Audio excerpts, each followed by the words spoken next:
서울 강남구 청담동 5층짜리 고급 한정식 레스토랑 아니었습니다. 통유리창 너머로 한강이 보였고 테이블마다 은은한 촛불이 타오르고 있었죠. 저는 그곳 2층 VIP룸 입구에 서 있었는데 손에는 초대장이 들려 있었어요. 한식 세계화 공로상 수상 기념 만찬이라고 적혀 있더군요. 문을 열자 30명 정도의 하객들이 박수를 치며 저를 맞이했습니다. 하지만 제 눈은 단 한 사람, 맨 앞자리에 앉아 있는 여자를 향했어요. 흰머리가 많이 섞인 짧은 생머리, 깊게 파인 주름, 그래도 여전히 우아한 자태를 가진 그녀였죠. 20년 전 저를 떠난 제 아내 엘레나였습니다. 제가 단상에 올라 마이크를 잡았을 때 엘레나의 눈에서 눈물이 흘러내렸어요. 저는 차분하게 입을 열었죠. 한식 세계화에 기여한 저의 여정을 이야기하면서 러시아 출신 아내 덕분에 시작할 수 있었다고 말했습니다. 그녀가 떠난 후 오히려 더 열심히 달렸고 지금은 유럽 5개국의 한식당 체인을 운영하고 있다고 밝혔어요. 연매출 200억 원 규모였죠. 하지만 저는 그녀를 원망하지 않는다고 오히려 감사한다고 말했습니다. 박수가 터져 나왔지만 엘레나는 고개를 떨군 채 울고만 있었어요. 만찬이 끝나고 사람들이 하나둘 떠났을 때 엘레나가 저에게 다가왔습니다. 그녀는 낡은 핸드백을 꼭 쥐고 있었고 옷차림도 20년 전보다 훨씬 초라해 보였죠. 민수 씨. 그녀가 떨리는 목소리로 제 이름을 불렀어요. 저는 대답하지 않고 그저 그녀를 바라만 봤습니다. 그녀의 눈과 주름이 더 깊어진 것 같았고 손등에는 검버섯이 생겨 있었어요. 20년이라는 시간이 우리 둘 다를 늙게 만들었다는 걸 그때 실감했죠. 1995년 가을, 저는 서울 중구 남대문시장 근처 작은 반찬 가게를 운영하고 있었습니다. 아침 5시에 일어나 시장에서 재료를 사고 하루 종일 김치와 반찬을 만들어 팔았어요. 월 매출은 300만 원 정도였고 작은 원룸에서 혼자 살고 있었죠. 34살이었는데 결혼 생각은 전혀 없었습니다. 그저 하루하루 먹고 사는 게 급했거든요. 어느 가을날 오후 3시쯤이었을 겁니다. 시장 골목에서 낯선 외국인 여자를 봤어요. 키가 크고 금발의 파란 눈을 가진 확실히 동양인은 아닌 여자였죠. 그녀는 한복을 입고 있었는데 치마가 너무 짧아서 어색해 보였습니다. 손에는 관광 지도를 들고 있었고 주변을 두리번거리며 뭔가를 찾고 있는 것 같았어요. 제 가게 앞을 지나가다가 김치 냄새를 맡았는지 걸음을 멈췄죠. 실례합니다. 이건 뭐예요? 그녀가 서툰 한국어로 물었습니다. 저는 깜짝 놀랐어요. 외국인이 한국말을 하다니, 그것도 시장 한복판에서 말이죠. 김치요. 한국 음식이에요. 제가 대답했더니 그녀가 환하게 웃었어요. 아, 김치. 모스크바에서 한번 먹어봤어요. 맛있었어요. 그렇게 우리의 첫 만남이 시작됐습니다. 그녀의 이름은 엘레나 페트로브나, 러시아 모스크바에서 온 25살 대학생이었죠. 엘레나는 한국 문화를 공부하러 6개월간 교환학생으로 온 거였어요. 그날 이후로 자주 제 가게에 들렀습니다. 김치 담그는 법을 배우고 싶다며 매일같이 나타났죠. 처음엔 장사에 방해가 될까봐 걱정했는데 그녀가 손님들과 러시아어로 인사하고 영어로 설명하는 걸 보고 생각이 바뀌었어요. 외국인 관광객들이 신기해하며 가게에 들어오기 시작했거든요. 매출이 조금씩 늘었습니다. 석 달쯤 지났을 때 저는 엘레나에게 청혼했어요. 갑작스러운 결정이었지만 확신이 있었죠. 그녀는 제 가게를 도우면서도 불평 한마디 없었고 새벽같이 일어나 시장에 가는 저를 따라 나서기도 했습니다. 민수 씨, 정말요? 결혼하고 싶어요? 엘레나가 눈을 동그랗게 뜨고 물었어요. 네, 하지만 저는 가난한 사람이에요. 큰 집도 없고 차도 없어요. 제가 솔직하게 말했죠. 그녀가 제 손을 꼭 잡았습니다. 돈은 중요하지 않아요. 사랑이 있으면 돼요. 1996년 봄, 우리는 작은 교회에서 결혼식을 올렸습니다. 하객은 20명도 안 됐고 피로연도 근처 중국집에서 간단히 했어요. 엘레나의 부모님은 오지 못했죠. 러시아에서 한국까지 오는 비행기 값이 너무 비쌌거든요. 대신 국제 전화로 축하 인사를 받았습니다. 엘레나는 흰 원피스를 입고 있었고 저는 양복을 빌려 입었어요. 화려하진 않았지만 우리는 정말 행복했죠. 신혼생활은 작은 원룸에서 시작됐습니다. 15평도 안 되는 공간이었지만 엘레나는 만족스러워했어요. 러시아에서는 여러 가족이 함께 살아요. 이것도 충분히 넓어요. 그녀가 웃으며 말했죠. 저는 여전히 반찬 가게를 운영했고 엘레나는 한국어 학원에서 러시아어를 가르치기 시작했습니다. 두 사람의 수입을 합치니 생활이 조금 나아졌어요. 월 500만 원 정도는 벌 수 있었죠. 하지만 문제는 생각보다 빨리 찾아왔습니다. 첫 번째 갈등은 음식 때문이었어요. 엘레나가 러시아식 보르시를 끓였는데 저는 그 맛이 도저히 익숙해지지 않았죠. 이게 뭐예요? 너무 시고 이상해요. 제가 인상을 찌푸리며 말했습니다. 엘레나의 얼굴이 굳어졌어요. 이건 러시아 전통 음식이에요. 어머니가 가르쳐 준 거예요. 그녀가 서운한 표정을 지었죠. 저는 미안했지만 솔직한 감정을 숨길 수가 없었어요. 두 번째 갈등은 생활 방식의 차이였습니다. 러시아에서는 실내에서 신발을 신는 게 당연했대요.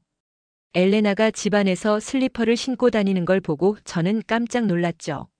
한국에서는 집에 들어오면 신발을 벗어야 해요. 그게 예의예요. 제가 설명했지만 엘레나는 이해하기 힘들어했습니다. 왜요? 더러운 것도 아닌데요. 그녀가 반문했어요. 작은 것들이었지만 쌓이면서 서로를 힘들게 만들었죠. 석 달쯤 지났을 때 더 큰 문제가 생겼습니다. 엘레나의 어머니가 위독하다는 소식이었어요. 국제전화로 러시아에 있는 친구에게서 들었죠. 암이래요. 6개월 시한부래요. 엘레나가 울면서 말했습니다. 저는 당황했어요. 러시아까지 가는 비행기 값은 왕복 200만 원이었고 당시 우리에게는 큰 돈이었거든요. 조금만 기다려봐요. 돈을 모아볼게요. 제가 말했지만 엘레나는 고개를 저었어요. 6개월이에요. 기다릴 시간이 없어요. 결국 저는 빚을 내서 엘레나를 러시아로 보냈습니다. 은행 대출 100만 원, 친구에게 빌린 돈 100만 원, 합쳐서 200만 원이었죠. 엘레나는 눈물을 흘리며 공항으로 떠났어요. 한 달이면 돌아올게요. 약속해요. 그녀가 제 손을 꼭 잡고 말했습니다. 저는 믿었죠. 그녀가 곧 돌아올 거라고요. 한 달이 지났지만 엘레나는 돌아오지 않았습니다. 전화도 잘 안 됐어요. 가끔 연락이 닿으면 조금만 더 있어야 해요. 어머니 상태가 안 좋아요라는 말뿐이었죠. 저는 혼자서 가게를 운영하며 버텼습니다. 새벽 5시에 일어나 밤 10시까지 일했어요. 빚도 갚아야 했고 엘레나가 돌아올 때를 대비해 돈도 모아야 했거든요. 2달째, 3달째가 지나도 엘레나는 돌아오지 않았습니다. 저는 초조해지기 시작했어요. 국제전화 요금도 만만치 않았지만 일주일에 한 번씩은 전화를 걸었죠. 언제 와요? 너무 보고 싶어요. 제가 물었습니다. 미안해요. 조금만 더 기다려줘요. 엘레나의 목소리는 점점 더 지쳐갔어요. 반년이 지났을 때 저는 악몽 같은 전화를 받았습니다. 엘레나의 목소리는 평소와 달랐어요. 민수 씨, 할 말이 있어요. 그녀가 말했죠. 제 심장이 두근거리기 시작했습니다. 어머니가 돌아가셨어요. 그런데 그녀가 말을 멈췄어요. 저는 숨을 죽이고 기다렸죠. 저 한국에 돌아갈 수 없을 것 같아요. 그 순간 세상이 무너지는 것 같았습니다. 무슨 소리예요? 왜요? 제가 다급하게 물었어요. 엘레나가 한숨을 쉬었죠. 여기 상황이 너무 안 좋아요. 어머니 병원비로 빚이 많이 생겼고 동생들도 제가 돌봐야 해요. 아버지는 술만 드시고. 그녀의 목소리가 떨렸습니다. 저는 무엇이라 말해야 할지 몰랐어요. 제가 그쪽으로 갈게요. 같이 있을게요. 제가 말했습니다. 하지만 엘레나가 거절했어요. 안 돼요. 민수 씨는 가게가 있잖아요. 한국에서 사업하는 게 더 나아요. 그녀가 단호하게 말했죠. 그럼 당신은요? 우린 부부예요. 제가 목소리를 높였습니다. 전화 너머로 엘레나의 흐느끼는 소리가 들렸어요. 미안해요. 정말 미안해요. 하지만 저는 가족을 버릴 수 없어요. 다음 날 엘레나에게서 편지가 왔습니다. 국제 우편으로 온 편지였는데 봉투를 열자 2장의 종이가 들어 있었어요. 하나는 손편지, 다른 하나는 이혼 동의서였죠. 편지에는 이렇게 적혀 있었습니다. 민수 씨 정말 사랑했어요. 하지만 저는 제 가족을 선택해야 해요. 당신도 새로운 사람을 만나 행복하세요. 당신은 좋은 사람이에요. 꼭 성공할 거예요. 미안해요. 그리고 고마워요. 저는 그 편지를 읽고 또 읽었습니다. 밤새 울었어요. 왜 이렇게 됐는지, 뭘 잘못했는지 생각했죠. 돈이 없어서일까요? 제가 더 잘났더라면 그녀를 붙잡을 수 있었을까요? 모든 게 제 탓 같았습니다. 저는 이혼 동의서에 서명했어요. 그녀를 더 이상 붙잡을 명분도 자격도 없다고 생각했거든요. 그날 밤 저는 가게 안에서 소주 한 병을 들이켰습니다. 창밖으로는 비가 내리고 있었고 골목은 텅 비어 있었어요. 가로등 불빛이 젖은 아스팔트에 반사되고 있었죠. 저는 생각했습니다. 이제 어떻게 살아야 하지? 34살 이혼남 가난한 반찬가게 주인. 앞으로 누가 저를 사랑해 줄까요? 저는 다시는 결혼하지 않기로 결심했어요. 몇 달 동안 저는 술로 시간을 보냈습니다. 일은 대충 했고 가게 매출도 반으로 줄었어요. 단골 손님들이 걱정할 정도였죠. 사장님 무슨 일 있어요? 요즘 김치 맛이 예전 같지 않아요. 한 단골 할머니가 말했습니다. 저는 대답할 수 없었어요. 모든 게 귀찮았고 살아갈 이유를 찾을 수 없었거든요. 그러던 어느 날 가게에 한 중년 남자가 찾아왔습니다. 깔끔한 양복에 은퇴 안경을 쓴 50대 초반으로 보이는 분이었어요. 혹시 사장님이십니까? 그가 공손하게 물었죠. 네, 그런데요. 제가 시큰둥하게 대답했습니다. 그가 명함을 건넸어요. 김영철 무역회사 대표라고 적혀 있었죠. 제가 5년 전에 이 가게에서 김치를 사 먹었는데 맛이 정말 좋았어요. 그런데 그때 러시아 분이 계셨던 것 같은데. 김영철 씨가 말했습니다. 제 가슴이 철렁했어요. 엘레나를 아는 사람이었죠. 지금은 안 계세요. 제가 짧게 대답했습니다. 김영철 씨가 고개를 끄덕였어요. 그렇군요. 혹시 러시아 수출에 관심 있으십니까? 그의 제안은 간단했습니다. 러시아에 한국 식품을 수출하는 사업을 하고 있는데 김치가 현지에서 인기가 많다는 거였어요. 사장님 김치를 러시아로 보내고 싶어요. 제대로 된 공급 계약을 맺으면 월 1천만 원 이상은 벌 수 있을 겁니다. 그가 말했죠. 저는 믿기지 않았어요. 제가 담근 김치가 러시아에서 팔린다고요? 하지만 저는 거절했습니다. 죄송합니다. 저는 그럴 능력이 없어요. 제가 말했어요. 김영철 씨가 의아한 표정을 지었죠. 왜요? 좋은 기회인데요. 저는 솔직하게 말했습니다. 러시아라는 나라가 싫어요. 거기 때문에 제 인생이 망가졌거든요. 김영철 씨가 잠시 말없이 저를 바라보더니 명함을 테이블에 놓고 일어났어요. 생각이 바뀌면 연락 주세요. 기회는 늘 있는 게 아니니까요. 그날 밤 저는 김영철 씨의 명함을 보며 고민했습니다. 러시아, 그 나라는 엘레나를 데려간 곳이었어요. 하지만 동시에 새로운 기회일 수도 있었죠. 저는 결심했습니다. 엘레나를 잊기 위해서라도, 아니 어쩌면 복수하기 위해서라도 성공하겠다고요. 다음 날 저는 김영철 씨에게 전화를 걸었어요. 1998년 저는 김영철 씨와 본격적으로 사업을 시작했습니다. 처음에는 작은 규모였어요. 제 가게에서 만든 김치 100kg를 러시아 모스크바로 보냈죠. 포장, 냉동, 운송까지 모든 게 새로웠고 어려웠습니다. 하지만 김영철 씨가 많은 걸 도와주셨어요. 천천히 배우면 됩니다. 급하게 하면 실수하니까요. 그가 말했죠. 첫 수출 3개월 후 좋은 소식이 들려왔습니다. 모스크바 한인마트에서 제 김치가 완판됐다는 거예요. 현지 러시아인들도 사 먹기 시작했대요. 맛이 정통 한국 김치 맛이래요. 다른 제품들과 확실히 달라요. 김영철 씨가 전화로 말했습니다.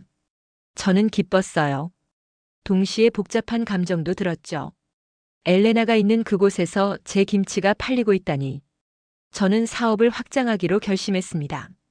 반찬 가게를 접고 작은 공장을 차렸어요. 은행 대출 5천만 원을 받았죠. 위험한 도박이었지만 확신이 있었습니다. 러시아 시장에서 성공할 수 있다는 확신이요. 직원 3명을 고용하고 하루 200kg의 김치를 생산하기 시작했어요. 1999년 매출이 월 2천만 원을 넘었습니다. 저는 모스크바에 직접 방문하기로 했어요. 현지 시장을 보고 유통업자들을 만나야 했거든요. 비행기에 오르면서 제 심장이 빠르게 뛰었습니다. 10년 만에 가는 러시아 엘레나가 있는 곳이었으니까요. 혹시 그녀를 만나게 될까요? 만난다면 뭐라고 말해야 할까요? 모스크바는 춥고 거대한 도시였습니다.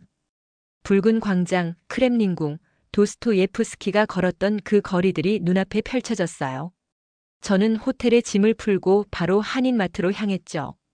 그곳에서 제 김치가 진열된 모습을 봤습니다. 가격표에는 프리미엄 코리안 김치라고 적혀 있었어요. 러시아 손님들이 하나둘 집어가는 걸 보니 뿌듯했습니다. 마트 주인과 미팅을 했어요. 40대 후반의 한국인 교포 박순자 씨였죠. 김치가 정말 잘 나가요. 한 달에 500kg은 팔려요. 더 보내주실 수 있어요? 박순자 씨가 물었습니다. 저는 고개를 끄덕였어요. 물론이죠. 생산량을 2배로 늘리겠습니다. 우리는 계약서에 서명했죠. 그날 밤 호텔로 돌아오는 길에 우연히 한 레스토랑을 지나갔습니다. 간판에는 러시아 가정식이라고 적혀 있었고 따뜻한 불빛이 새어나오고 있었어요. 무의식적으로 문을 열고 들어갔죠. 안은 아늑했고 벽에는 러시아 전통 그림들이 걸려 있었습니다. 저는 자리에 앉아 보르시를 주문했어요. 엘레나가 만들어줬던 그 음식이었죠. 보르시가 나왔을 때 저는 한 숟가락 떠서 입에 넣었습니다. 시큼하면서도 달콤한 맛, 그리고 고기의 깊은 풍미가 느껴졌어요. 예전에 엘레나가 만들어준 맛과 비슷했습니다. 그때는 이상하다고 생각했는데 지금은 맛있게 느껴졌어요. 저는 깨달았죠. 변한 건 음식이 아니라 제 마음이었다는 걸요. 2005년 저는 러시아에 본격적으로 진출했습니다. 모스크바에 사무실을 차리고 현지 직원 10명을 고용했어요. 김치뿐만 아니라 고추장, 된장, 간장도 수출하기 시작했죠. 매출은 연 50억 원을 넘어섰습니다. 한국에는 공장을 3곳으로 늘렸고 직원도 50명이 넘었어요. 하지만 성공할수록 더 외로웠습니다. 저는 여전히 혼자였거든요. 가끔 주변에서 재혼을 권유했지만 거절했어요. 한 번으로 충분해요. 다시는 그런 아픔을 겪고 싶지 않아요. 제가 말하면 사람들은 이해한다며 고개를 끄덕였죠. 하지만 진짜 이유는 달랐습니다. 아직도 엘레나를 잊지 못했던 거예요. 2010년 저는 유럽 진출을 결심했습니다. 러시아에서 성공한 노하우를 바탕으로 독일, 프랑스, 영국의 한식당 체인을 열기로 한 거죠. 김영철 씨가 적극 지원해줬어요. 이제 당신은 한식 세계화의 선구자가 될 겁니다. 그가 말했습니다. 저는 웃었어요. 선구자라니 그저 열심히 일했을 뿐인데요. 베를린, 파리, 런던에 차례로 한식당을 열었습니다. 각 레스토랑은 150평 규모였고 현대적인 인테리어의 전통 한식 메뉴를 제공했어요. 김치찌개, 불고기, 비빔밥 같은 대중적인 메뉴부터 궁중 요리까지 다양했죠. 유럽 사람들이 놀라워했습니다. 한국 음식이 이렇게 맛있는지 몰랐어요. 손님들이 말했어요. 2015년 연매출이 200억 원을 돌파했습니다. 저는 50대 중반이 됐고 한국 언론에서도 저를 주목하기 시작했어요. 한식 세계화의 숨은 공로자 가난한 반찬 가게에서 글로벌 기업으로 같은 제목의 기사들이 나왔죠. 각종 시상식에도 초대받았습니다. 어느 날 정부에서 연락이 왔습니다. 한식 세계화 공로상을 수여하고 싶다는 거였어요. 시상식은 서울 청담동 고급 한정식 레스토랑에서 열릴 예정이었죠. 가족분들도 모시고 오세요. 담당자가 말했습니다. 저는 씁쓸하게 웃었어요. 가족이 없는데요. 담당자가 당황하며 사과했죠. 시상식 일주일 전 예상치 못한 전화를 받았습니다. 모스크바 사무실 직원에게서 온 전화였어요. 사장님, 엘레나 페트로브나라는 분이 연락을 해왔습니다. 사장님을 만나고 싶대요. 제 심장이 멎는 것 같았어요. 20년 만이었습니다. 뭐라고 하던가요? 제가 떨리는 목소리로 물었죠. 한국에 간다고 합니다. 시상식에 가고 싶다고요. 시상식 당일 저는 일찍 도착했습니다. 2층 VIP룸은 이미 준비가 끝나 있었고 테이블마다 하얀 식탁보와 은식기가 놓여 있었어요. 통유리창 너머로 한강이 흐르고 있었고 가을 석양이 강물을 주황빛으로 물들이고 있었죠. 저는 창가에 서서 밖을 바라봤습니다. 손님들이 하나둘 도착하기 시작했어요. 김영철 씨도 왔고 공장 직원 대표들도 왔습니다. 정부 관계자, 언론사 기자들도 보였죠. 모두 40명 정도 모였어요. 하지만 저는 계속 입구만 바라보고 있었습니다. 엘레나가 올까요? 정말 올까요? 오후 6시 문이 열렸습니다. 낯익은 얼굴이 들어왔어요. 엘레나였습니다. 하지만 제가 기억하던 모습과는 많이 달랐죠. 흰머리가 많이 섞였고 주름도 깊었어요. 옷차림도 소박했습니다. 검은색 원피스에 낡은 핸드백을 들고 있었죠. 그녀는 조심스럽게 안으로 들어와 맨 뒷자리에 앉았어요. 시상식이 시작됐습니다.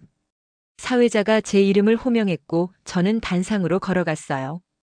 트로피를 받고 마이크 앞에 섰죠. 준비한 멘트가 있었지만 입이 떨어지지 않았습니다. 엘레나가 앞자리로 옮겨 앉아 있었거든요. 그녀의 눈에서 눈물이 흐르고 있었어요. 저는 침착하게 말하기 시작했습니다. 한식 세계화는 제 혼자 힘으로 이룬 게 아닙니다. 많은 분들의 도움이 있었죠. 특히 20년 전 제게 용기를 준 한 사람이 있습니다. 제가 엘레나를 바라봤어요. 러시아 출신의 제 전 아내 엘레나 페트로브나입니다. 그녀가 없었다면 저는 러시아 시장을 생각조차 못했을 겁니다. 객석에서 박수가 터져 나왔습니다. 사람들이 엘레나를 쳐다봤고 그녀는 고개를 숙인 채 울고 있었어요. 저는 계속 말했죠. 그녀는 가족을 선택했고 저는 그 선택을 존중합니다. 하지만 그 선택이 저를 더 강하게 만들었어요. 감사합니다, 엘레나. 제 목소리가 떨렸지만 끝까지 말을 마쳤습니다. 시상식이 끝나고 사람들이 하나둘 떠났어요. 엘레나는 자리에 그대로 앉아 있었습니다. 저는 그녀에게 다가가 맞은편 의자에 앉았죠. 한강의 야경이 창밖으로 펼쳐져 있었고 다리 위에 불빛들이 반짝이고 있었어요. 민수 씨. 엘레나가 먼저 입을 열었습니다. 그녀의 목소리는 20년 전보다 훨씬 지쳐 있었어요. 오랜만이에요. 제가 담담하게 대답했죠. 그녀가 핸드백을 열어 낡은 사진 한 장을 꺼냈습니다. 우리의 결혼식 사진이었어요. 교회 앞에서 찍은 저와 엘레나가 웃고 있는 사진이었죠. 20년 동안 이 사진을 가지고 다녔어요. 당신을 잊은 적이 한 번도 없어요. 엘레나가 말했습니다. 저는 사진을 받아들었어요. 사진 속 우리는 정말 행복해 보였습니다. 저도 잊지 못했어요. 제가 솔직하게 말했죠. 엘레나가 눈물을 닦았어요. 러시아에서 어떻게 지냈어요? 제가 물었습니다. 엘레나가 한숨을 쉬었어요. 힘들었어요. 어머니가 돌아가신 후 동생들을 키웠죠. 셋 다 대학을 보냈어요. 저는 식당에서 일했고 청소도 했어요. 돈을 벌어야 했거든요. 그녀의 손이 거칠어져 있었습니다. 일하느라 고생한 흔적이었죠. 아버지는요? 제가 물었어요. 5년 전에 돌아가셨어요. 간경화였어요. 엘레나가 대답했습니다. 동생들은요? 다 결혼해서 잘 살아요. 이제는 제 걱정 안 해도 돼요. 그녀가 쓸쓸하게 웃었죠. 저는 알았습니다. 그녀도 혼자라는 걸요. 왜 왔어요? 제가 조심스럽게 물었습니다. 엘레나가 저를 똑바로 바라봤어요. 당신이 성공했다는 소식을 들었어요. 모스크바에서 당신 회사가 유명해요. 한인들 사이에서 이야기가 많아요. 그녀가 말했죠. 그래서요? 제가 다그쳐 물었습니다. 엘레나가 고개를 떨구었어요. 미안하다고 말하고 싶었어요. 그리고 그녀가 말을 멈췄습니다. 저는 기다렸어요. 다시 시작할 수 있을까요? 엘레나가 떨리는 목소리로 물었죠. 제 가슴이 철렁 내려앉았습니다. 20년 동안 기다렸던 말 하지만 이제는 너무 늦은 말이었어요. 엘레나. 제가 그녀의 이름을 불렀습니다. 저도 당신을 사랑했어요. 정말 많이요.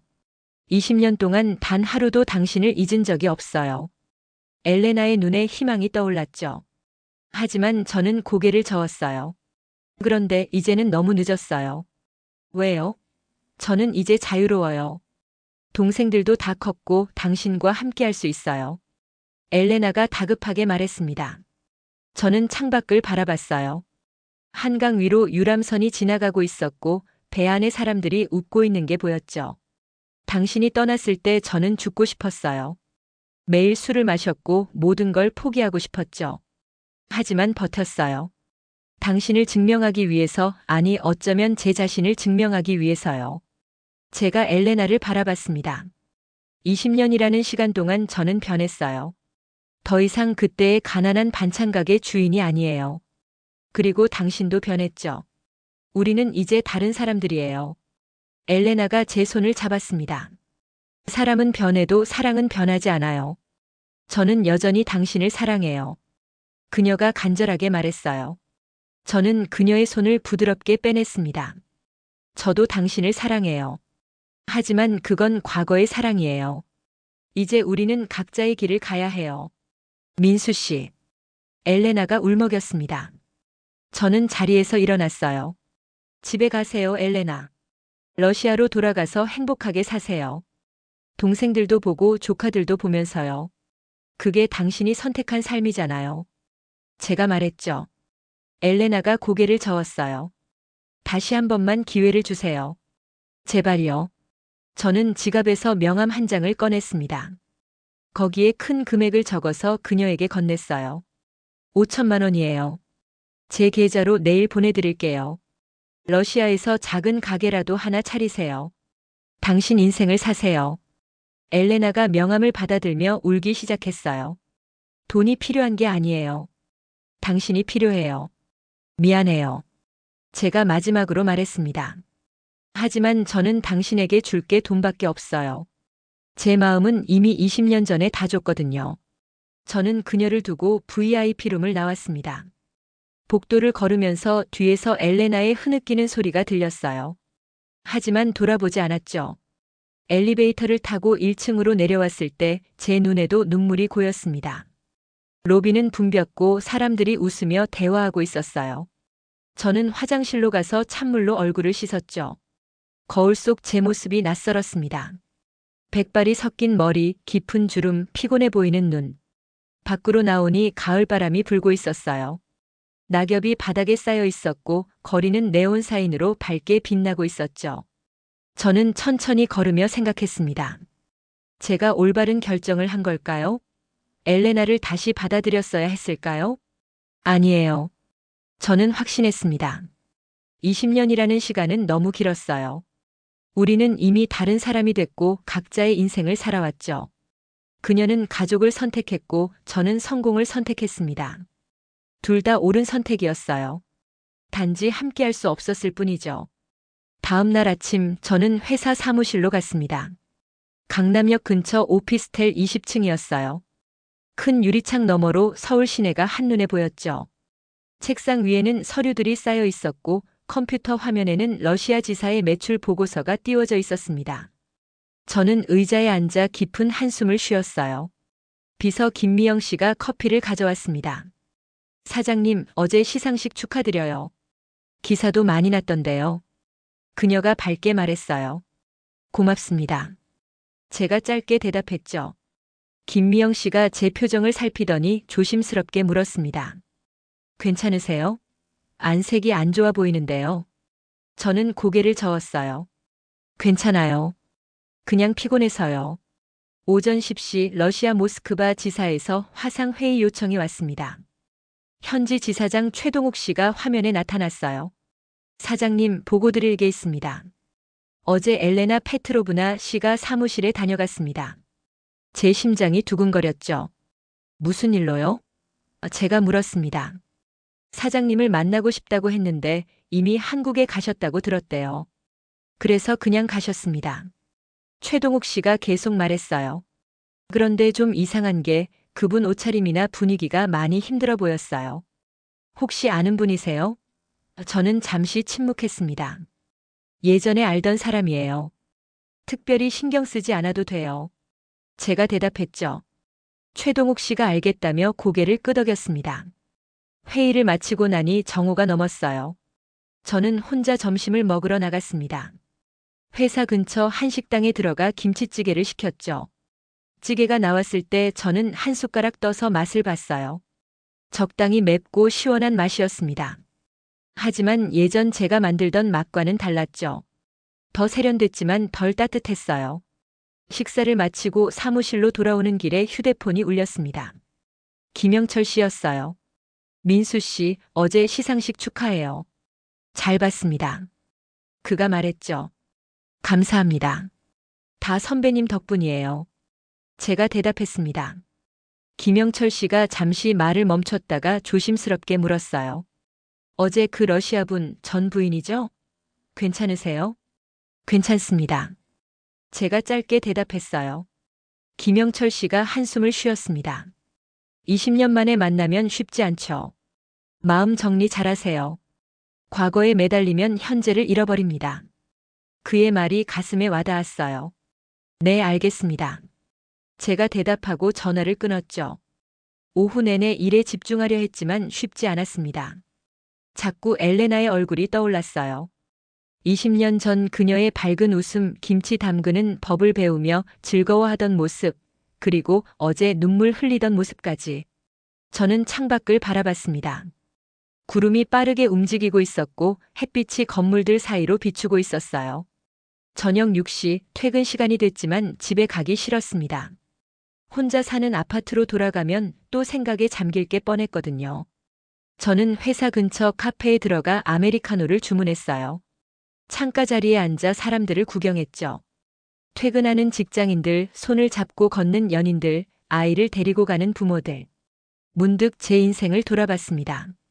성공했지만 외로운 삶, 돈은 많지만 나눌 사람이 없는 삶이었어요. 친구들은 다 결혼해서 가정을 꾸렸고 손주들도 생겼죠. 하지만 저는 여전히 혼자였습니다. 엘레나를 놓아준 게 맞는 선택이었을까요? 20년 전의 상처를 치유하고 다시 시작할 수는 없었을까요? 아니에요. 저는 다시 한번 마음을 다잡았습니다. 우리는 이미 너무 달라졌어요.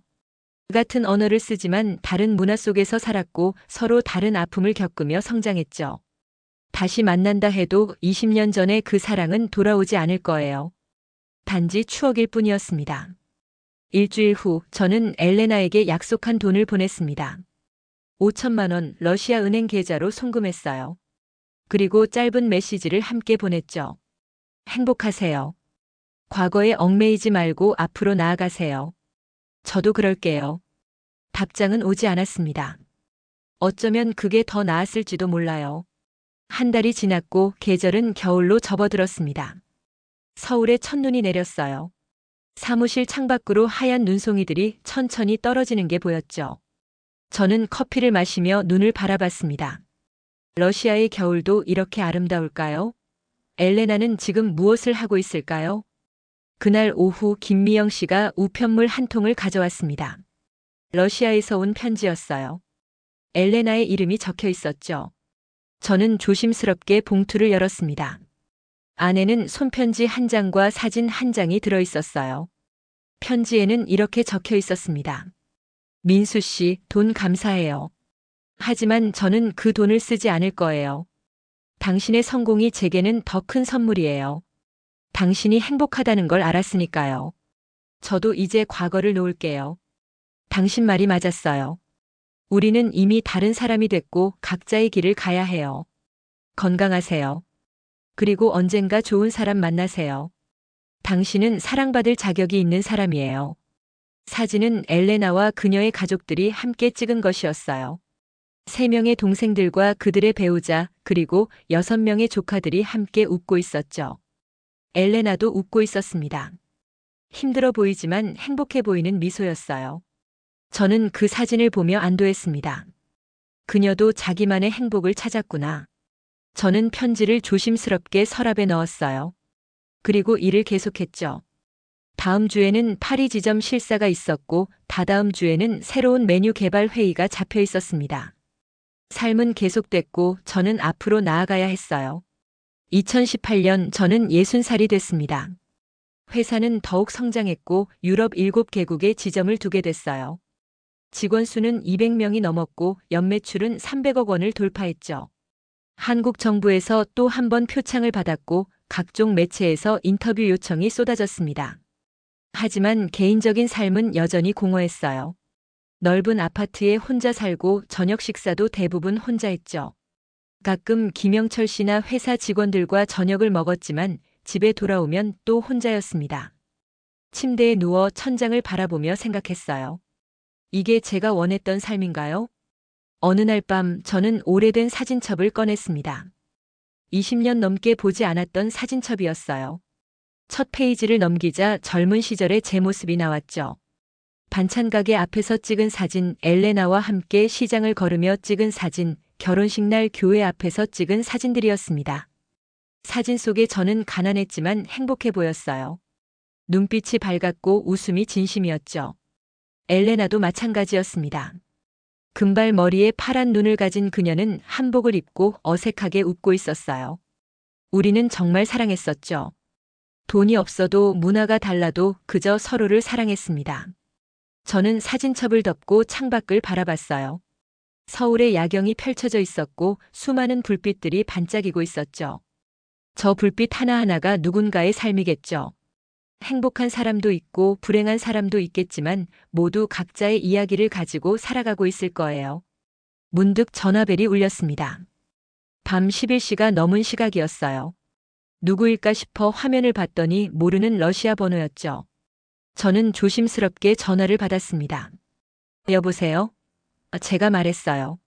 잠시 침묵이 흐른 후 낯익은 목소리가 들렸습니다.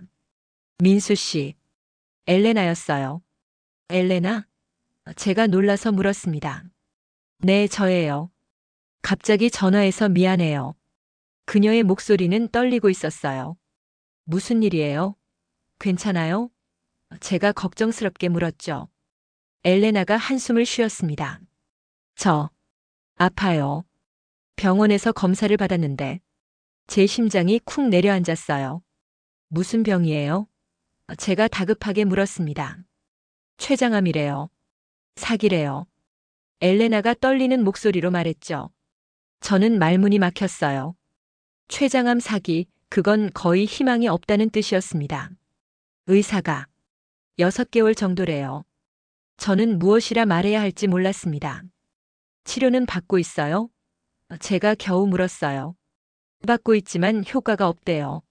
너무 늦게 발견했대요. 엘레나가 울먹였습니다. 돈이 필요하면 말해요. 얼마든지 보낼게요. 제가 말했죠. 돈은 괜찮아요. 당신이 준 돈으로 치료비를 내고 있어요. 그럼 왜 전화했어요? 제가 물었습니다. 엘레나가 한참 동안 침묵하더니 조용히 말했어요. 당신 목소리가 듣고 싶었어요. 죽기 전에 한 번만 더요. 제 눈에서 눈물이 흘러내렸습니다. 60살의 나이에 이렇게 많은 걸 이룬 후에도 저는 여전히 그녀 때문에 울고 있었어요. 한국에 와요. 제가 모든 걸 준비할게요. 좋은 병원, 좋은 의사, 최선을 다해볼게요. 제가 말했습니다. 엘레나가 고개를 저었는지 목소리로 알 수 있었어요. 아니에요. 저는 러시아에서 죽고 싶어요. 제 가족들 곁에서요. 동생들과 조카들이 여기 있거든요. 그럼 제가 갈게요. 지금 당장 비행기 표 끊을게요. 제가 말했죠. 오지 마세요. 저 이제 너무 변했어요. 당신이 기억하는 제 모습이 아니에요. 머리도 다 빠졌고 몸무게도 20kg 빠졌어요. 이런 모습 보여주고 싶지 않아요. 엘레나가 울며 말했습니다. 저는 창밖을 바라봤어요. 서울의 밤하늘에는 별이 보이지 않았습니다. 너무 많은 불빛 때문이었죠. 엘레나, 제발 제가 갈 수 있게 해줘요. 마지막이라도 곁에 있고 싶어요. 제가 간청했습니다. 엘레나가 흐느꼈어요. 정말 올 거예요? 네, 내일 당장 갈게요. 다음 날 아침 저는 모스크바행 비행기를 탔습니다. 급하게 짐을 싸고 회사 일정을 모두 미뤘어요. 김미영 씨가 걱정스러운 표정으로 물었죠. 사장님, 급하게 러시아 가시는 이유라도 여쭤봐도 될까요? 저는 잠시 망설이다 대답했습니다. 오래된 친구가 아파요. 마지막으로 봐야 할 것 같아서요. 비행기 안에서 저는 잠을 이룰 수 없었어요. 9시간의 비행 시간 동안 계속 생각했습니다. 엘레나는 지금 어떤 모습일까요? 정말 많이 변했을까요? 그리고 저는 그녀에게 무슨 말을 해줘야 할까요? 모스크바에 도착한 건 현지 시각 오후 3시였습니다. 공항은 춥고 어두웠어요. 밖으로 나가니 영하 15도의 추위가 뼛속까지 파고들었죠. 저는 택시를 타고 엘레나가 있는 병원으로 향했습니다. 모스크바 중앙병원 7층 종양내과 병동이었어요. 복도는 조용했고 소독약 냄새가 진하게 났습니다. 간호사에게 엘레나 페트로브나의 병실을 물었더니 707호라고 알려줬죠. 저는 떨리는 손으로 문을 열었습니다. 병실 안에는 3개의 침대가 있었어요. 창가 쪽 침대에 엘레나가 누워 있었습니다. 하지만 저는 그녀를 바로 알아보지 못했어요. 너무 많이 변해 있었거든요. 머리카락은 거의 빠져서 스카프를 두르고 있었고 얼굴은 뼈만 앙상하게 남아 있었죠. 눈은 깊이 들어가 있었고 피부는 누렇게 변해 있었습니다. 민수 씨. 엘레나가 저를 보고 미소 지었어요. 하지만 그 미소조차 힘들어 보였습니다. 저는 침대 옆 의자에 앉았어요. 왔어요. 제가 그녀의 손을 잡으며 말했죠. 그녀의 손은 뼈만 남아 너무 가벼웠습니다. 오지 말라고 했잖아요. 이런 모습 보여주고 싶지 않았는데. 엘레나가 눈물을 흘렸어요. 괜찮아요. 당신은 여전히 아름다워요. 제가 말했습니다. 거짓말이 아니었어요. 병들고 수척해졌지만 그녀의 눈빛만큼은 여전히 아름다웠거든요. 거짓말쟁이. 엘레나가 웃으며 말했죠. 우리는 한참 동안 아무 말 없이 손만 잡고 있었습니다. 동생들은요? 제가 물었어요. 조금 있으면 와요. 매일 오는데 오늘은 늦는다고 했어요. 엘레나가 대답했습니다. 아파요? 제가 걱정스럽게 물었죠. 많이요. 하지만 진통제를 먹으니까 조금 나아요. 그녀가 힘없이 웃었어요. 저는 그녀의 손을 꼭 잡았습니다. 미안해요, 엘레나. 20년 전에 제가 더 잘했어야 했는데. 제가 말했어요. 엘레나가 고개를 저었습니다. 아니에요. 당신 잘못 아니에요. 제가 선택한 거예요. 후회는 안 해요. 동생들을 키웠고 그들은 잘 자랐어요. 그것만으로도 충분해요. 하지만 당신은 행복하지 않았잖아요. 제가 말했죠. 엘레나가 잠시 생각하더니 대답했습니다. 행복이 뭔지 몰라요. 가족과 함께 있는 것도 행복이고 사랑하는 사람과 함께 있는 것도 행복이에요. 저는 가족을 선택했어요. 당신은 사랑을 선택했고요. 둘 다 틀리지 않았어요. 문이 열리고 3명의 중년 남녀가 들어왔습니다. 엘레나의 동생들이었어요. 그들은 저를 보고 놀란 표정을 지었죠. 언니, 이분이? 한 여자가 물었습니다. 민수 씨예요. 제 옛날 남편이었던 분이에요. 엘레나가 소개했어요. 동생들은 저를 경계하는 듯한 눈빛으로 바라봤습니다. 당연했어요. 20년 전 언니를 버렸다고 생각할 테니까요. 안녕하세요. 한국에서 왔습니다. 제가 러시아어로 인사했어요. 그들이 조금 놀라는 표정을 지었죠. 러시아어 하세요? 막내 남동생이 물었습니다. 조금요. 사업 때문에 배웠어요. 분위기가 어색했습니다. 동생들은 제가 왜 왔는지 무슨 목적인지 의심하는 것 같았어요. 엘레나가 그들을 진정시켰죠. 괜찮아. 민수 씨는 좋은 사람이야. 언니를 도우러 온 거야. 동생들이 마지못해 고개를 끄덕였습니다. 저는 한 달 동안 모스크바에 머물렀습니다. 매일 병원에 가서 엘레나 곁을 지켰어요. 그녀와 이야기하고 책을 읽어주고 가끔은 그냥 손만 잡고 있었죠. 엘레나의 동생들도 점차 저를 받아들였습니다. 제가 진심으로 언니를 걱정한다는 걸 알았거든요. 어느 날 저녁 엘레나가 제게 부탁했어요. 민수 씨, 창문 좀 열어줄래요? 바깥 공기가 마시고 싶어요. 저는 창문을 열었습니다. 차가운 겨울바람이 들어왔고 눈이 내리기 시작했어요. 엘레나가 눈을 바라보며 미소 지었죠. 예뻐요. 한국에도 눈 오죠? 네, 와요. 한국 눈이 보고 싶었어요. 20년 전 겨울에 처음 봤던 그 눈이요. 엘레나가 말했습니다. 저는 그녀의 이불을 덮어주며 말했어요. 내년 겨울에 한국에 와요. 같이 눈 구경해요. 엘레나가 고개를 저었어요. 내년까지 못 살 것 같아요. 의사가 이제 한 달 정도래요. 제 가슴이 무너져 내렸습니다. 아직 희망은 있어요. 포기하면 안 돼요. 제가 말했죠. 엘레나가 제 손을 꼭 잡았습니다. 괜찮아요. 저는 준비됐어요. 동생들한테 할 말도 다 했고 조카들도 다 봤어요. 이제 당신만 보면 돼요. 무슨 소리예요? 아직 할 일이 많잖아요. 제가 다급하게 말했어요. 엘레나가 쓸쓸하게 웃었습니다. 할 일은 다 했어요. 살면서 후회도 많았지만 최선을 다했어요. 이제 쉬고 싶어요. 2주 후 엘레나의 상태가 급격히 나빠졌습니다. 의식이 흐려지기 시작했고 말도 제대로 하지 못했어요. 동생들과 조카들이 병실에 모여들었죠. 저도 침대 옆에 앉아 그녀의 손을 잡고 있었습니다. 어느 날 새벽 엘레나가 잠시 의식이 돌아왔어요. 그녀가 저를 불렀습니다. 민수 씨. 저는 그녀에게 더 가까이 다가갔죠. 여기 있어요. 제가 말했습니다. 엘레나가 힘겹게 웃었어요. 고마워요. 도와줘서요. 천만에요. 당연한 거예요. 만약 다음 생이 있다면 다시 만날 수 있을까요? 엘레나가 물었어요. 저는 눈물을 참으며 대답했습니다. 물론이죠.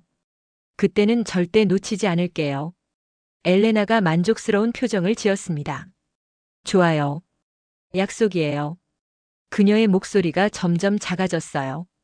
그날 오후 3시 엘레나가 조용히 숨을 거뒀습니다. 동생들이 울음을 터뜨렸고 조카들도 함께 울었어요.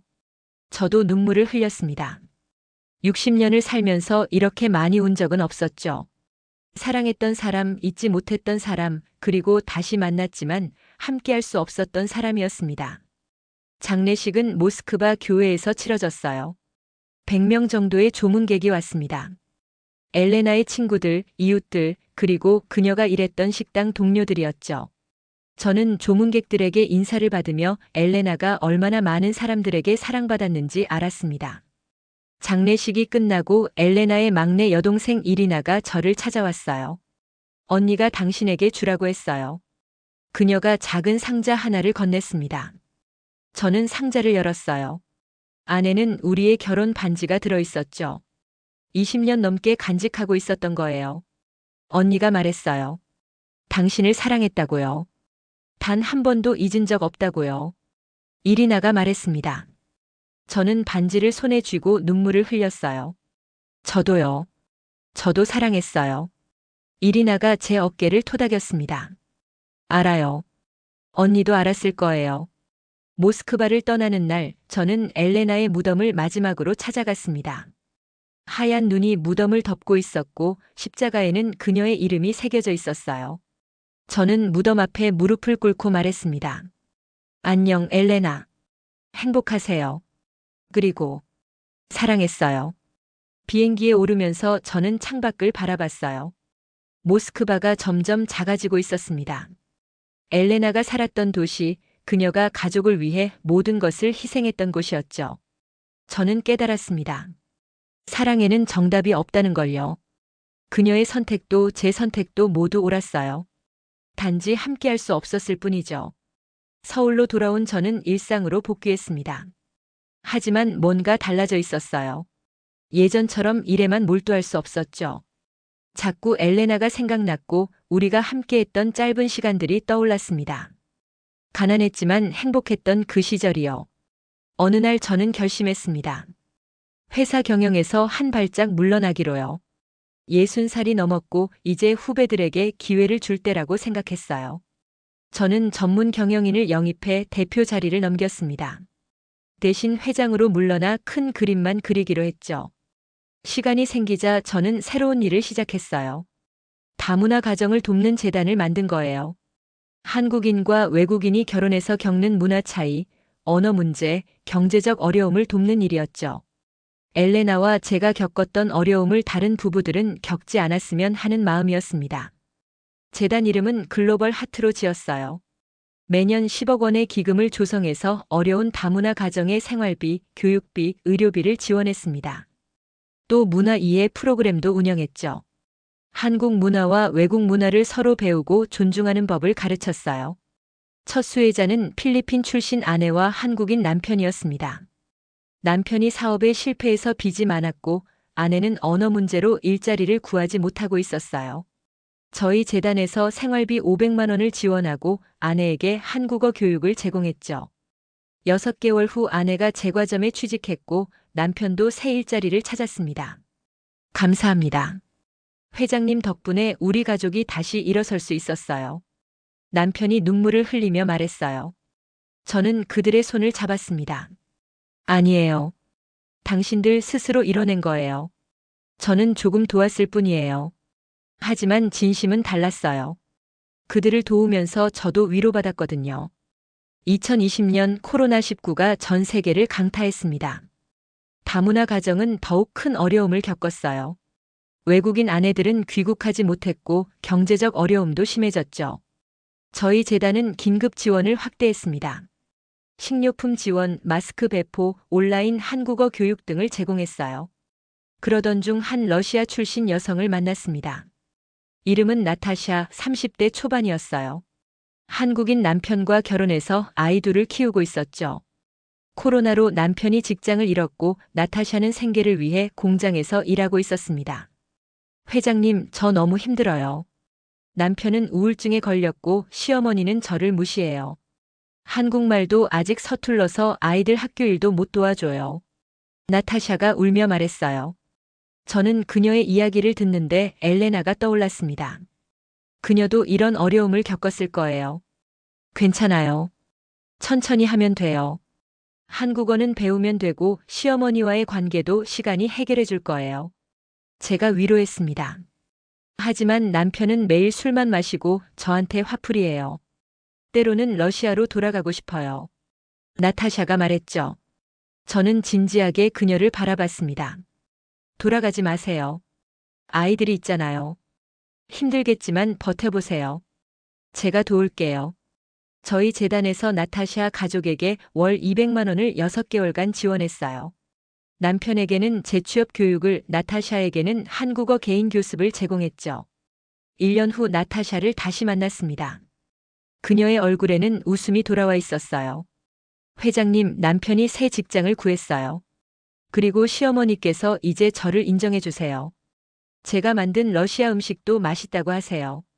나타샤가 밝게 말했습니다. 저는 흐뭇하게 미소 지었어요. 다행이네요. 앞으로도 힘든 일 있으면 연락하세요. 제가 말했죠. 나타샤가 제 손을 꼭 잡았습니다. 회장님 같은 분이 계셔서 감사해요. 회장님도 국제 결혼하셨나요? 다문화 가정을 이렇게 잘 이해하시니까요. 저는 잠시 망설이다 대답했어요. 네, 옛날에 러시아 분과 결혼했었어요. 2023년 저는 70살이 됐습니다. 나이가 들수록 과거가 더 선명하게 떠올랐어요. 엘레나와 함께했던 짧은 시간들, 그녀의 웃음소리, 김치 담그는 법을 배우며 즐거워하던 모습들이 생생했죠. 가끔 꿈에서 그녀를 만났습니다. 젊은 시절의 모습으로 웃으며 다가오는 그녀를요. 어느 봄날 저는 남대문 시장을 다시 찾아갔습니다. 30년 전 제가 반찬 가게를 운영하던 곳이었어요. 시장은 많이 변해 있었지만 골목의 느낌은 여전했죠. 저는 옛날 가게가 있던 자리를 찾아갔습니다. 지금은 휴대폰 액세서리 가게가 들어서 있었어요. 가게 앞에 서서 주변을 둘러봤습니다. 30년 전 엘레나가 처음 이곳을 찾아왔을 때의 모습이 떠올랐어요. 금발의 파란 눈을 가진 그녀가 신기한 표정으로 김치를 바라보던 모습이요. 이건 뭐예요? 그녀가 서툰 한국어로 물었었죠. 저는 미소를 지었습니다. 그때가 우리 인생의 가장 행복한 순간이었을지도 몰라요. 가난했지만 사랑이 있었고 미래에 대한 희망이 있었죠. 돈도 명예도 성공도 없었지만 우리는 행복했습니다. 시장을 나와 근처 카페에 앉았어요. 창밖으로 사람들이 바쁘게 오가고 있었습니다. 젊은 연인들, 가족들, 혼자 걷는 노인들. 모두 각자의 이야기를 가지고 살아가고 있었죠. 저도 제 이야기를 가지고 여기까지 왔습니다. 휴대폰을 꺼내 오래된 사진을 봤어요. 엘레나와 함께 찍은 결혼식 사진이었습니다. 스캔해서 휴대폰에 저장해둔 거였죠. 사진 속의 우리는 정말 행복해 보였어요. 앞으로 어떤 일이 벌어질지 전혀 몰랐던 순수했던 우리였습니다. 잘 지내고 있어요, 엘레나. 제가 작게 중얼거렸어요. 당신이 선택한 길도 제가 선택한 길도 모두 의미가 있었어요. 우리는 최선을 다했어요. 누군가 옆 테이블에서 저를 쳐다봤지만 신경 쓰지 않았습니다. 70살 노인이 혼자 중얼거리는 게 이상해 보일 수도 있겠죠. 집으로 돌아와 서재에 앉았습니다. 책상 위에는 엘레나가 남긴 편지들이 정리돼 있었어요. 20년 동안 주고받은 몇 통 안 되는 편지들이었죠. 저는 마지막 편지를 다시 읽었습니다. 그녀가 죽기 직전 동생에게 부탁해서 보낸 편지였어요. 민수 씨, 제 인생에서 가장 행복했던 시간은 당신과 함께한 그 짧은 시간이었어요. 비록 오래 함께하지 못했지만 후회하지 않아요. 당신을 만났다는 것만으로도 제 인생은 의미가 있었어요. 부디 건강하게 오래 사세요. 그리고 행복하세요. 당신은 행복할 자격이 있는 사람이에요. 사랑했어요. 영원히 사랑할 거예요. 편지를 접어 서랍에 넣었습니다. 그리고 창밖을 바라봤어요. 석양이 지고 있었고 하늘은 주황빛으로 물들어 있었죠. 새로운 날이 저물고 있었습니다. 저는 깨달았습니다. 사랑은 항상 함께하는 것만이 답은 아니라는 걸요. 때로는 각자의 길을 가는 것도 사랑이에요. 엘레나는 가족을 선택했고 저는 제 꿈을 선택했습니다. 우리는 서로를 원망하지 않았어요. 단지 다른 길을 선택했을 뿐이죠. 그리고 그 선택들이 모여 지금의 저를 만들었습니다. 다문화 가정을 돕는 재단을 운영하고 많은 가족들에게 희망을 주는 일을 하고 있죠. 엘레나가 없었다면 이 일을 시작하지 못했을 거예요. 그녀는 떠났지만 그녀의 영향은 여전히 제 삶에 남아 있습니다. 휴대폰이 울렸어요. 재단 직원에게서 온 문자였습니다. 회장님, 이번 달 지원 가정이 50가구 늘었습니다. 모두 회장님 덕분입니다. 저는 미소를 지었어요. 50가구, 그 안에는 적어도 100명 이상의 사람들이 있을 거예요. 그들이 조금이라도 더 행복해질 수 있다면 그것으로 충분했습니다. 저는 책상 서랍을 열어 엘레나의 결혼 반지를 꺼냈어요. 20년 넘게 간직했던 그 반지였죠. 반지를 손가락에 끼워봤습니다. 여전히 잘 맞았어요. 저는 반지를 빛에 비춰봤습니다. 안쪽에 작은 글씨가 새겨져 있었죠. Forever Love. 영원한 사랑. 우리는 영원히 함께하지 못했지만 사랑만큼은 영원했습니다. 엘레나를 사랑했고 지금도 사랑하고 앞으로도 사랑할 거예요. 비록 서로 다른 길을 걸었지만 우리의 사랑은 변하지 않았습니다. 밤이 깊어갔습니다. 저는 침대에 누워 천장을 바라봤어요. 70년의 인생, 그 안에 담긴 수많은 이야기들이 주마등처럼 지나갔습니다. 행복했던 순간, 슬펐던 순간, 후회했던 순간, 그리고 감사했던 순간들이요. 제 인생은 완벽하지 않았습니다. 사랑하는 사람과 헤어졌고 오랜 시간 외로웠죠. 하지만 후회는 없어요. 최선을 다했고 의미 있는 삶을 살았으니까요. 엘레나도 그랬을 거예요. 가족을 위해 희생했지만 그것이 그녀에게는 가장 소중한 선택이었을 테니까요. 잠이 들기 전 마지막으로 생각했습니다. 다음 생이 정말 있다면 그때는 엘레나를 놓치지 않을 거예요. 더 나은 남편이 되고 더 많은 것을 함께 할 거예요. 하지만 그게 아니어도 괜찮아요. 이번 생에서 그녀를 만난 것만으로도 충분히 행복했으니까요. 창밖으로 별이 보였습니다. 작지만 밝게 빛나는 별들이 하늘을 수놓고 있었어요. 그 별들 중 하나가 엘레나일까요? 저를 내려다보며 미소 짓고 있을까요? 저는 별을 향해 손을 흔들었습니다. 잘 자요, 엘레나. 그리고 고마워요. 당신 덕분에 의미 있는 삶을 살 수 있었어요. 제가 작게 중얼거렸어요. 바람이 커튼을 흔들었고 달빛이 방 안으로 들어왔습니다. 평화로운 밤이었어요. 저는 눈을 감았습니다. 내일도 일상이 시작될 거예요. 재단 일을 하고 사람들을 만나고 다문화 가정을 도울 거예요.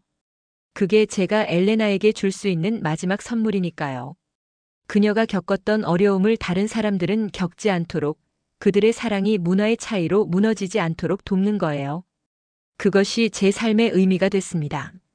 성공한 사업가도 좋고 돈 많은 부자도 좋지만 누군가에게 희망을 주는 사람이 되는 게 더 중요했어요. 엘레나가 제게 가르쳐 준 것처럼요. 이렇게 제 이야기는 끝이 납니다. 행복한 결말은 아니에요. 하지만 슬프기만 한 이야기도 아니죠. 사랑했고 헤어졌고 그리워했고 다시 만났고 또 이별했습니다. 하지만 그 모든 과정이 저를 지금의 사람으로 만들었어요. 여러분도 누군가를 사랑하고 계신가요? 문화가 달라서, 언어가 달라서, 환경이 달라서 힘드신가요? 포기하지 마세요. 사랑은 그 모든 장벽을 넘을 수 있어요. 비록 제 사랑은 함께하지 못했지만 여러분의 사랑은 다를 수 있으니까요. 서로를 이해하고 존중하고 배려하세요. 문화의 차이는 극복할 수 있어요. 중요한 건 서로를 향한 마음이니까요. 그 마음만 있다면 어떤 어려움도 이겨낼 수 있습니다. 제 이야기가 여러분께 작은 위로가 되었으면 좋겠습니다. 완벽한 삶은 없어요. 하지만 최선을 다한 삶은 아름다워요. 여러분도 최선을 다해 사랑하시고 최선을 다해 살아가시길 바랍니다. 안녕히 계세요. 그리고 행복하세요.